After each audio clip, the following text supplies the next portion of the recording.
This third video, we'll talk a little about the uh, comparisons and the last parts of the project.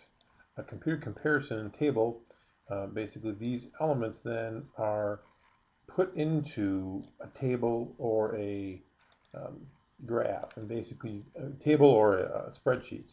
And you then go through and list um, the parts and pieces of the computer and its corresponding to the two that you're looking at, and with those features or those items. And so you have the items in the first column and then the two comparisons across there. I've included a couple extra ones that might or might not be interesting to folks. They were to me. You don't feel that you should use those, but when you're going through and doing this, sometimes they kind of jump out at you. Like this particular computer compared to this MacBook to MacBook Pro, you could get one flavor of this, where you could get three flavors of the MacBook Pro. So that was interesting. Go through and put in some information. Put in the amounts, the types. Here it talks about the kind of memory used, not just the amount, but the type of the amount. The slots, put in the kind of, not the slots, the ports, everything that can plug into the computer, the amounts, the numbers, size of the hard drive, speed. That speed is extra, that's not required, but that might be interesting if one is a faster hard drive than the other. Other hard drives if they're available, the base price of the computers, information about the screen display and resolutions, put an extra number of colors if that's different. In this case, they're the same, so it might not be that useful extra information. What else comes with the computer if there are things so they're different, like this graphics card here is different from this one here.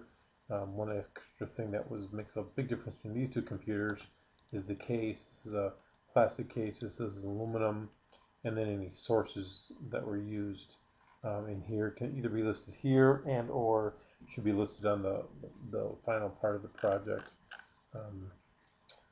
The glossary should go through and list every term or phrase that's not common.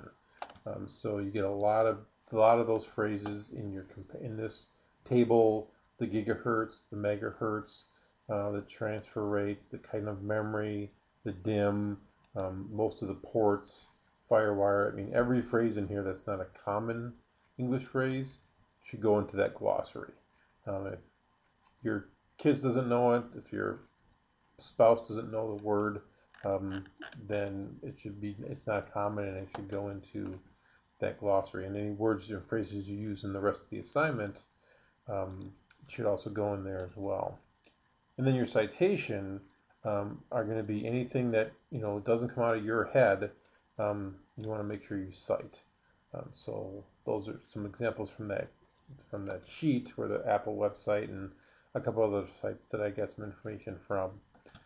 And that will be helpful, and that's required to make sure that you don't plagiarize anything. So just make sure if it doesn't come out of your head, comes from someplace, you just note it, cite it, and give credit where credit's due. That's the basic overview. We'll go into this in a little more detail when we get together. Hopefully this is helpful, and we'll get you started on the final project.